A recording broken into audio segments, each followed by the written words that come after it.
दोस्तों, आज जानते हैं महर्षि वेद व्यास जी के बारे में और उनके जन्म से जुड़ी कुछ कहानियाँ।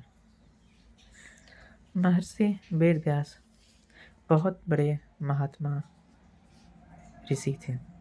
वेद व्यास जी महाभारत लिखने वाले महान रचयिता थे। इनका पूरा नाम कृष्ण वेद व्यास था। आज हम इसको वीडियो में बात करेंगे उनके जन्म को लेकर पूरी कहानी। वेद व्यास जी नहीं, महाभारत लिखने वाले महान रचयिता थे।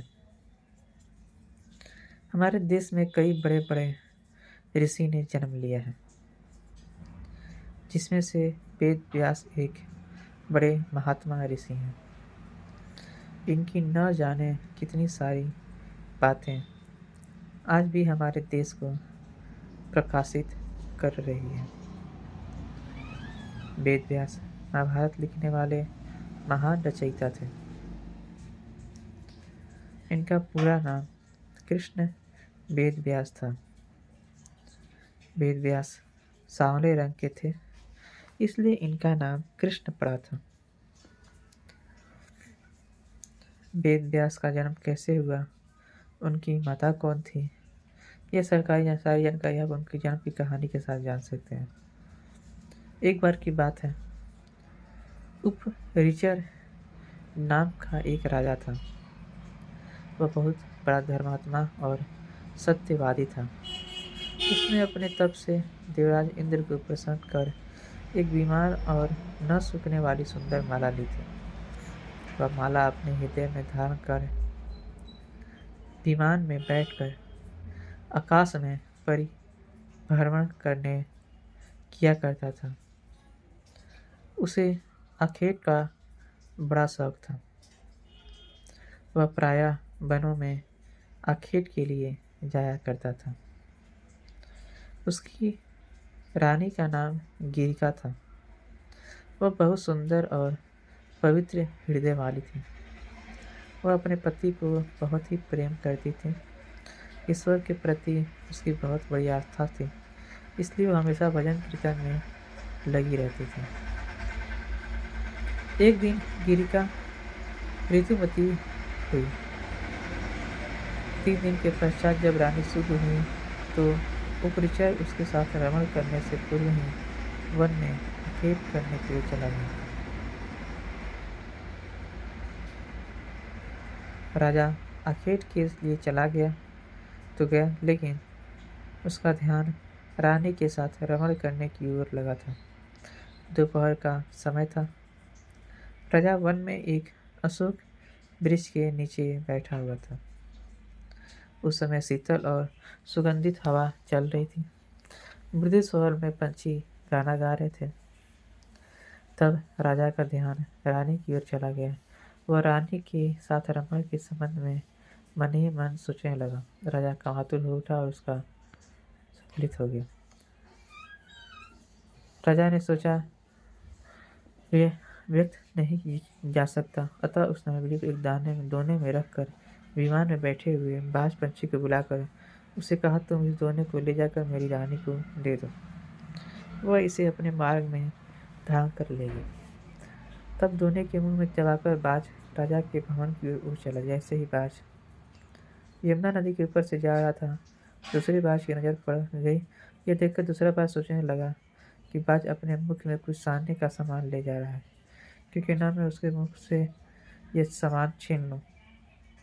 यह सोचकर बाज पहल बाज के ऊपर झपटा मारा, जिससे बाज के मुंह से दोना गिरकर यमुना नदी में बह गया।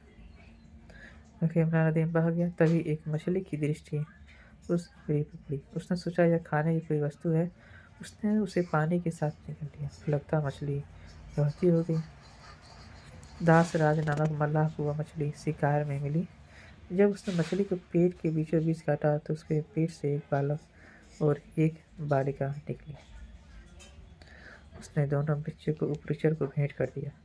उपरिचर ने बालक को लेकर बालिका को दास को वापस लौटा दिया। दासराज उस बालिका को अपने घर ले जाकर उसका पालन पोषण करने लगा। दासराज ने बालिका का नाम सत्यवती रखा। सत्यवती मछली के पेट में से उत्पन्न हुई थी, इसलिए उसके शरीर की मछली की गंध निकला करती थी। अतः लोग उसे मत्स्यगंधा भी कहते थे। मत्स्यगंधा धीरे धीरे बड़ी होने लगी और बहुत ही खूबसूरत थी। रात्रि को अपनी नाव में बैठकर लोगों को इस पार से उस पार पहुंचाया करती थी।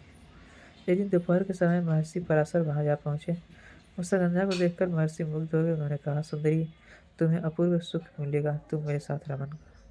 तब संज्ञा ने उत्तर दिया, महर्षि, आप कैसी बातें कर सकते हैं? दोपहर का समय है, आसपास लोग बैठे हैं, मैं आपके साथ रमन के कैसे कर सकती हूँ? पराशर जी ने योग शक्ति से चारों ओर से पूरा कर दिया। तब पराशर बोले, अब कोई नहीं दे सकता, तो मुझे मेरे से प्रस्ताव को स्वीकार कर लो। हे, मैं कुमारी हूँ, पिता की आज्ञा के अधीन हूँ, आपके साथ रमन करने से मेरा कन्हैया नष्ट हो जाएगा, मैं समाज में लज्जित बन जाऊंगी। पराशर जी ने उत्तर दिया, तुम चिंता मत करो, मुझे रमन के पश्चात तुम्हारा कन्हैया बना रहा गया, गर्भवती होने पर भी गर्भ का चिन्ह प्रकट नहीं होगा।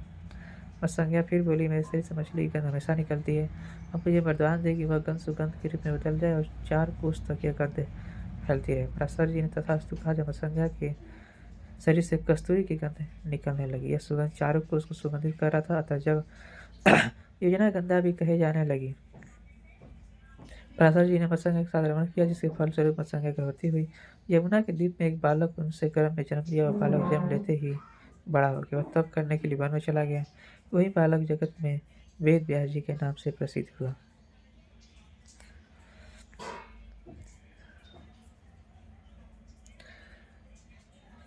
वेद व्यास जी का पूरा नाम कृष्ण द्वैपायन था। उनका जन्म में द्वीपों के बीच हुआ था, इसलिए वह द्वैपायन कहे जाते थे।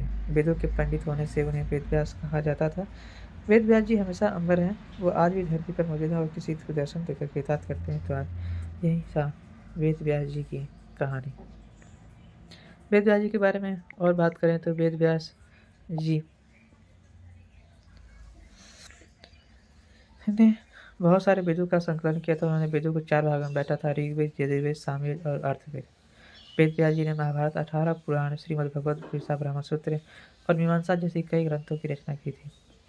वेद व्यास जी को भगवान विष्णु का अवतार माना जाता था। वेद व्यास जी को कृष्ण द्वैपायन के नाम से भी जाना जाता था। वेद व्यास जी सशस्त्र अस्त्र चिरंजीवियों में से एक थे। वेद व्यास जी ने ही नियोग प्रथा से धृतराष्ट्र, पांडु और विदुर को जन्म दिया था। वेद व्यास जी ने ही संजय को दिव्य दृष्टि दी थी। वेद व्यास जी ने ही कलयुग का प्रभाव देखते हुए पांडवों को स्वर्ग की यात्रा करने की सलाह दी थी। वेद व्यास जी के पुत्र का नाम सुखदेव था। माना जाता है कि सुखदेव को जन्म से ही चारों वेदों का ज्ञान था। गुरु पूर्णिमा के दिन वेद व्यास जयंती भी मनाई जाती है।